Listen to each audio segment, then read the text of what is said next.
اعوذ باللہ من الشیطان الرجیم بسم اللہ الرحمن الرحیم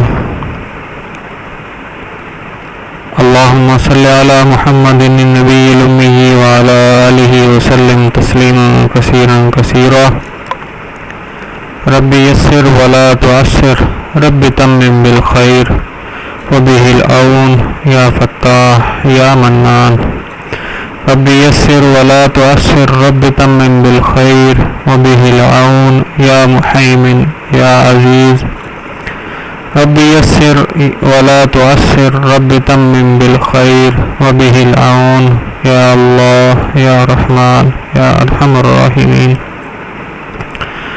اللہم صلی علی محمد النبی الامی وعلی آلہ وسلم تسلیما کثیرا کثیرا۔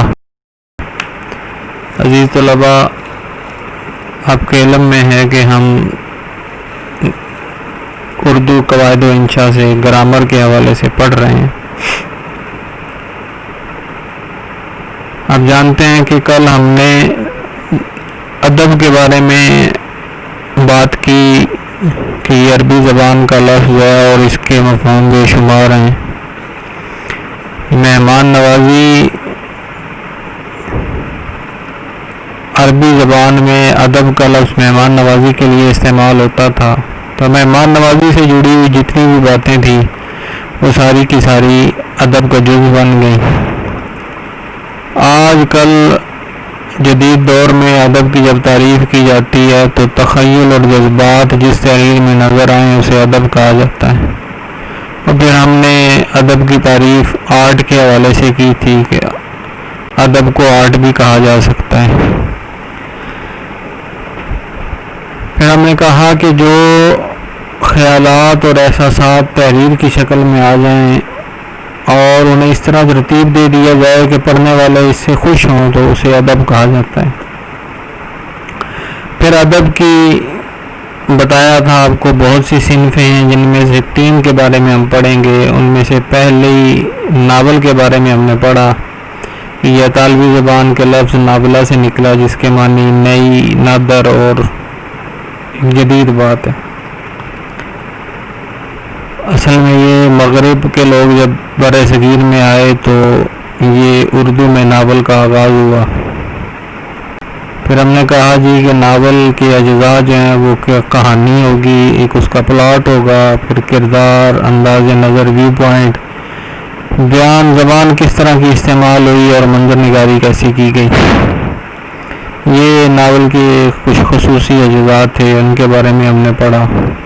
مشہور ناولوں میں عبداللہ حسین کا اداس نسلیں، گودان منشی پریم چند کا، قرۃ العین حیدر کا آگ کا دریا، مرزا محمد ہادی رسوا کا امراؤ جان ادا پہلا اردو کا ناول، اور بہترین ناول خدا کی بستی جسے فلمایا بھی گیا، ڈرامہ جسے تشکیل دیا گیا، اور مستنصر حسین تارڑ کا ایک عمدہ ناول بہاؤ۔ یہ میں نے آپ کو بتایا تھا کہ کچھ مشہور ناول۔ عزیز طلباء، آج ہم پڑھیں گے افسانے کے بارے میں۔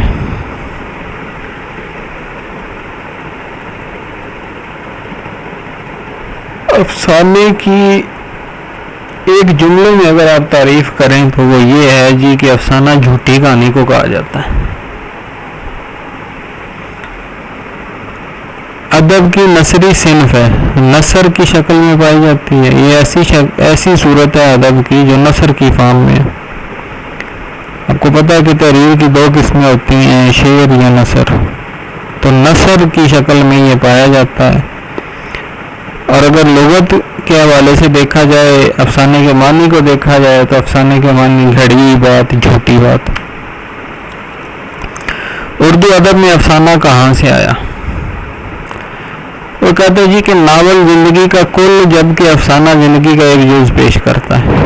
ناول کے اندر آپ کو بتایا تھا کہ کردار سے جڑے ہوئے جتنے لازمی کردار ہیں ان کے بابت ناول کے اندر بتایا جاتا ہے،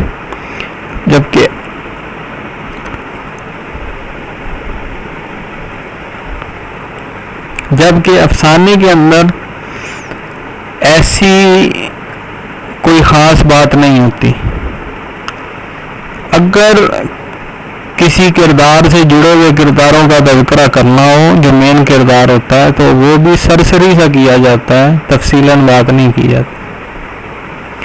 کہتا جی کہ افسانہ دراصل ایک ایسا قصہ ہے جس میں کسی ایک واقعے یا زندگی کے کسی ایک پہلو کو اختصاراً یعنی مختصر شکل میں اور دلچسپی سے تحریر کیا جاتا ہے، یعنی اس میں دلچسپی ہوتی ہے، مختصر ہوتا ہے اور زندگی کے کسی ایک پہلو کو تذکرہ لیے ہوئے ہوتا ہے، زندگی کے کسی ایک پہلو کا تذکرہ لیے ہوئے ہوتا ہے۔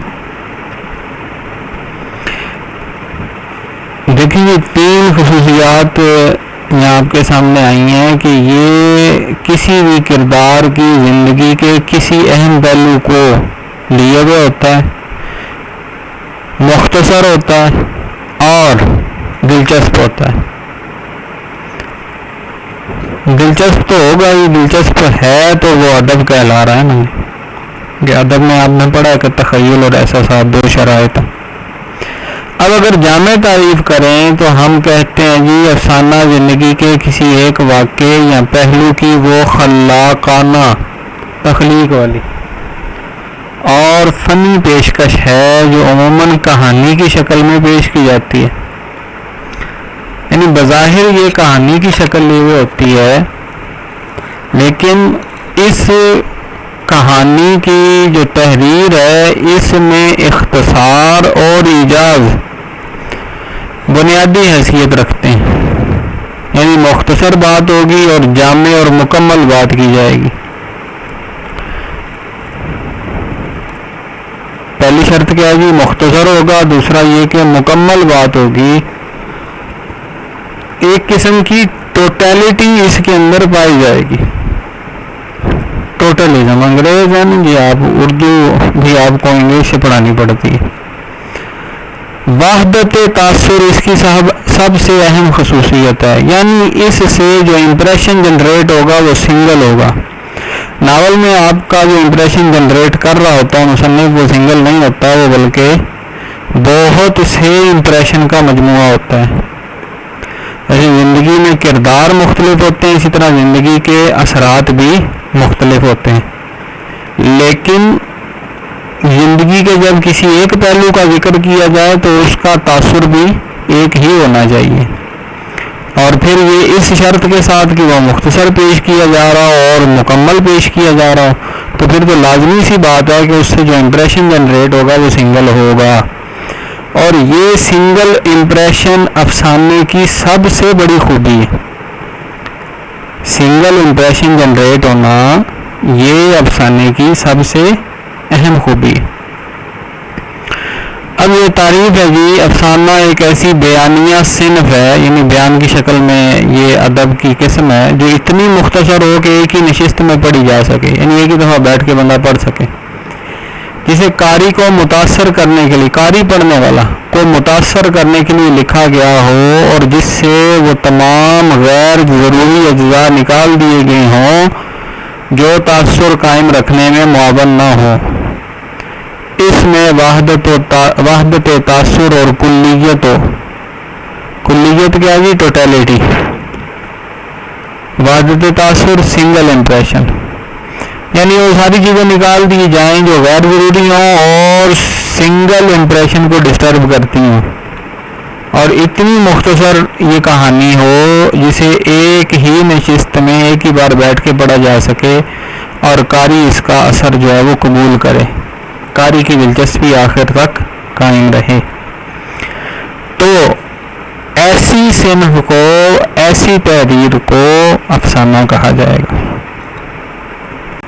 ٹھیک ہے جی، اب بات کرتے ہیں وحدت تاثر کی۔ یہ افسانے کا لازمی جزو ہے، اسے صرف سیکھنے کے لیے، آپ کو سکھانے کے لیے بتایا جا رہا ہے، اسے یاد کرنا یا لکھنا آپ کی ذمہ داری نہیں ہے۔ آپ نے صرف افسانے کی 2 تعریفیں لکھنی ہیں جو اس سے پہلے ذکر ہوئی۔ میں دوبارہ ان سلائڈز کو دکھا دیتا ہوں آپ کو۔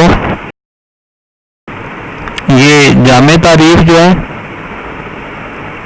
یہ آپ نے لکھنا ہے، اور اس کے ساتھ آپ نے یہ تعریف لکھنی ہے۔ ان دونوں میں سے جو تعریف، بلکہ بہتر ہے دونوں تعریفیں آپ لکھ لیں۔ جی، وحدت تاثر کیا ہے؟ وحدت تاثر یہ ہے جی کہ افسانہ دوسری کہانیوں سے اسی لحاظ سے منفرد اور ممتاز ہے کہ اس میں واضح طور پر کسی ایک چیز کی ترجمانی اور مصوری ہوتی ہے. میں پہلے بات کرتا آ رہا ہوں سنگل امپریشن کی. ایک کردار، ایک واقعہ، ایک ذہنی کیفیت، ایک جذبہ، ایک مقصد.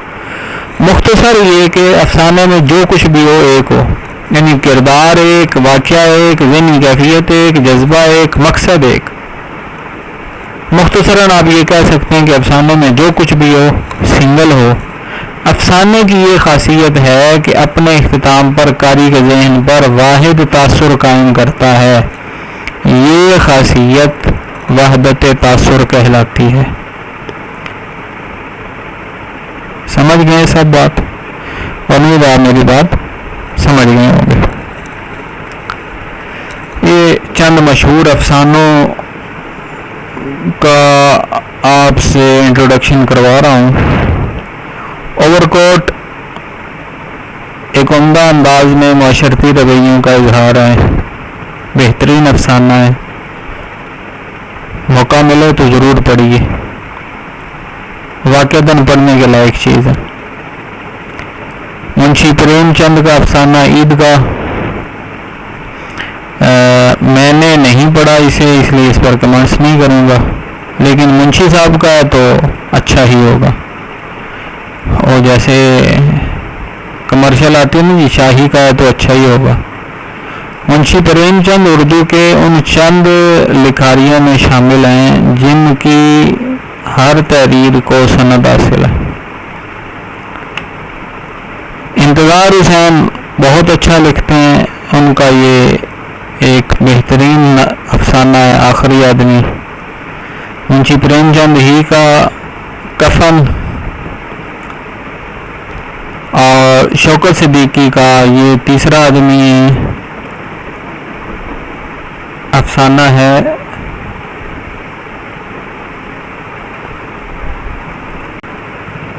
جی. آگے چلتے ہیں ہم ڈرامے کی طرف. ڈرامہ ایک ایسی کہانی ہے، قصہ ہے جو اداکاری کے لیے لکھا جائے یا اداکاری کے ذریعے پیش کیا جائے. یہ اصطلاح یونانی لفظ ڈراؤ سے اخذ ہوئی ہے جس کے معنی حرکت، عمل یا فعل کے. یعنی ایک ایسی کہانی ہے جس کو لوگ اپنی اداکاری کے ذریعے پیش کریں، جس کو پڑھا نہ جائے بلکہ جس کو پڑھ کر لوگوں کو سنایا جائے یا دکھایا جائے. ویسے تو ہم نے ناول پڑھا، افسانہ پڑھا، اس میں یہ ہے کہ قاری ان کہانیوں کو پڑھتا ہے. ڈرامے میں یہ چیز نہیں ہے. ڈرامے میں کوئی اس کہانی کو ایکٹ کے ذریعے پیش کرتا ہے، ایکٹنگ کر کے، اداکاری کر کے وہ پیش کرتا ہے. اسے ڈرامہ کیوں کہتے ہیں؟ یہ یونانی زبان کے لفظ ڈراؤ سے اخذ ہوئی ہے جس کے معنی ہی حرکت، عمل یا فعل ہیں، ہل جل کرنا، حرکت کرنا. وہیں سے یہ لفظ ڈرامہ آیا ہے.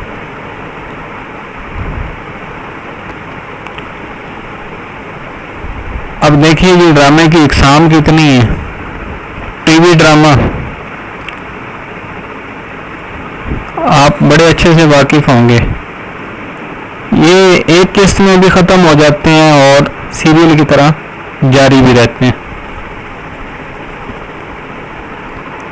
ٹی وی پہ پیش کیا جاتا ہے، کردار بھی نظر آ رہا ہوتا ہے اور اس کے ڈائلاگ بھی، اس کی بات چیت بھی ہم تک پہنچ رہی ہوتی ہے. وہ کیا کہنا چاہ رہا ہے یا وہ کیسا پرفارم کر رہا ہے.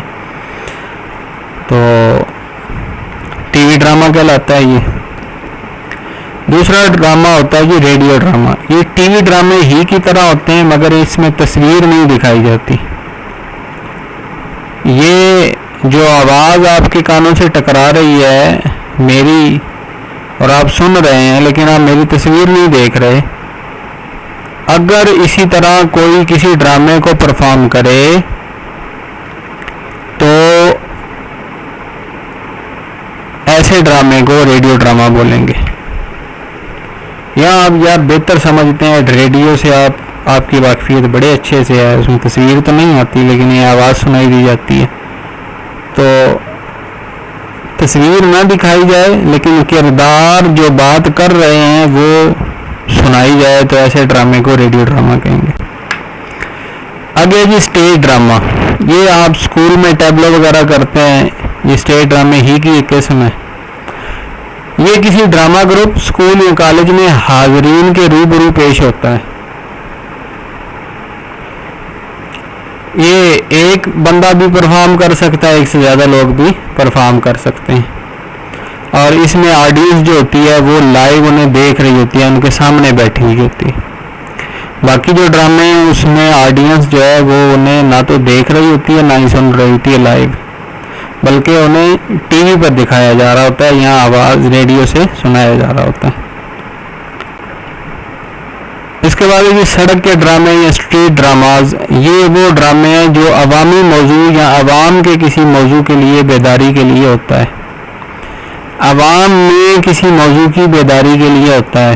مثلا بڑھتی آبادی جو ہے وہ ایک مسئلہ ہے، اس کے حل کے لیے اگر کوئی ڈرامہ لکھا جائے گا تو اسے اسٹریٹ ڈرامہ کہا جائے گا، یعنی جو معاشرے کے مسائل کا ذکر کرے وہ ڈرامہ، جس میں معاشرے کے مسائل کے بارے میں بات کی جائے، تو ایسے ڈرامے کو اسٹریٹ ڈرامہ کہتے ہیں۔ گھریلو تشدد، یہ جو جاہل گھرانے ہیں وہاں مرد عورتوں اور بچوں پر تشدد کرتے ہیں، اس تشدد مار پیٹ کو کہتے ہیں۔ اس قسم کے مسائل کو اجاگر کرنے کے لیے اگر کوئی ڈرامہ پیش کیا جائے تو اسے اسٹریٹ ڈرامہ کہیں گے یا سڑک کا ڈرامہ کہیں گے۔ معاشرے میں عورت کے مقام کے حوالے سے جو عورت کو مسائل فیس کرنا پڑتے ہیں جاب کے حوالے سے یا معاشرے میں باقی زندگی گزارنے کے حوالے سے، اس پر اگر کسی ڈرامے میں بات کی جائے تو اسے بھی اسٹریٹ ڈرامہ کہیں گے۔ فلمی ڈرامہ، یہ فلم مووی جسے آپ کہتے ہیں، یہ 2 یا 3 گھنٹے کا اپنے آپ میں منفرد ڈرامہ ہوتا ہے، وہ ہوتا ڈرامہ ہی ہے لیکن یہ کہ 2 یا 3 گھنٹے پر محیط ہوتا ہے۔ آگے جی خاندانی ڈرامہ، خاندانی ڈرامہ سے مراد وہ ڈرامہ ہوتا ہے جس کا موضوع خاندانی رشتوں کے اطراف گھومتا ہے، یعنی چچا، دادا، ابا، اماں، بہن، بھائی، بیوی، بیٹی، اس حوالوں سے جب ڈرامے کا موضوع ہوگا تو ایسے ڈرامے کو خاندانی ڈرامہ کہا جائے گا۔ ٹھیک ہے جی، چند مشہور ڈرامے آپ نے تو شاید نہ دیکھا ہو لیکن ہمارے دور میں یہ پی ٹی وی کا مقبول ترین ڈرامہ تھا، جاگیردارانہ نظام کو ہٹ کیا گیا اور بہت اچھا ڈرامہ، بہت اچھی ایکٹنگ، تمام کے تمام کرداروں نے کردار کا حق ادا کیا ہے،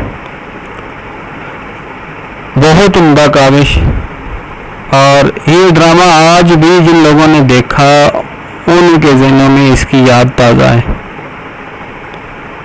اور لوگ اسے پسند کرتے ہیں۔ اپنے بڑے بوڑھوں سے، ابا اماں سے پوچھیے گا اگر وہ پی ٹی وی دیکھتے رہے ہوں تو ضرور انہوں نے اس ڈرامے کو دیکھا ہوگا۔ الفا براوو چارلی، یہ جب جنرل پرویز مشرف پاکستان کے صدر تھے تو اس زمانے میں فوج کی مقبولیت کا گراف کچھ نیچے گر رہا تھا، تو اس حوالے سے جو ہے لوگوں کے اندر فوجی جوانوں کو جو مسائل درپیش ہوتے ہیں انہیں اجاگر کرنے کے لیے، اور افواج پاکستان کا جو یونائٹڈ نیشنز اقوام متحدہ کے تحت مشن ہے، وہاں جو ذمہ داریاں ہیں ان کے تذکرے کے لیے اس ڈرامے کو لانچ کیا گیا۔ بحیثیت ڈرامہ بہت اچھا ڈرامہ، اور تمام کے تمام کرداروں نے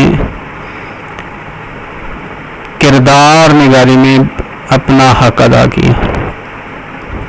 خدا کی بستی، یہ ایسا ڈرامہ ہے اس کے بارے میں یہاں تک کہا جاتا ہے جی کہ جب یہ ڈرامہ چلتا تھا، جس دن اس ڈرامے نے آنے رونا ہوتا تھا، سڑکیں ویران ہو جاتی تھی، لوگ اس ڈرامے کو دیکھتے تھے، اور بسا اوقات شادی بیاہ کی جو تاریخیں ہوتی تھی وہ بھی اس ڈرامے کو دیکھ کر رکھی جاتی تھی کہ اگر فلاں تاریخ رکھ لی تو فلاں دن وہ کہیں لانچ تو نہیں ہوگا۔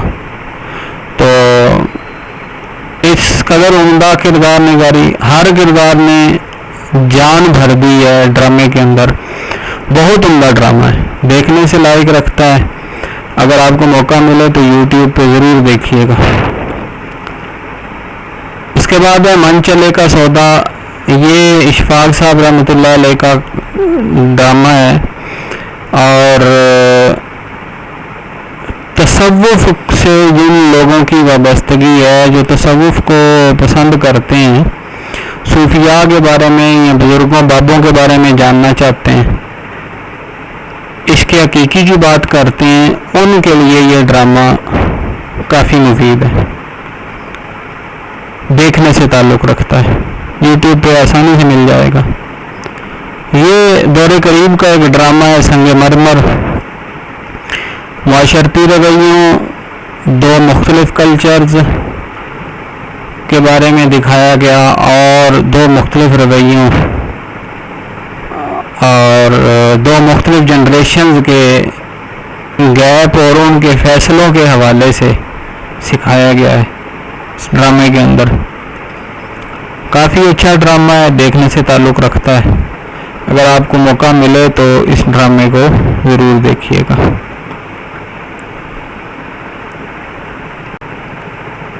آج کے لیے اتنا ہی، جزاک اللہ خیرہ و احسن الجزا۔ آپ کے ذمہ کام یہی ہے کہ آپ افسانے کی تعریف لکھیں گے اور ڈرامے کی تعریف لکھیں گے، مشہور ڈراموں کی مثال دیں گے، مشہور افسانوں کی مثال دیں گے۔ السلام علیکم ورحمۃ اللہ وبرکاتہ۔ اللہ حافظ۔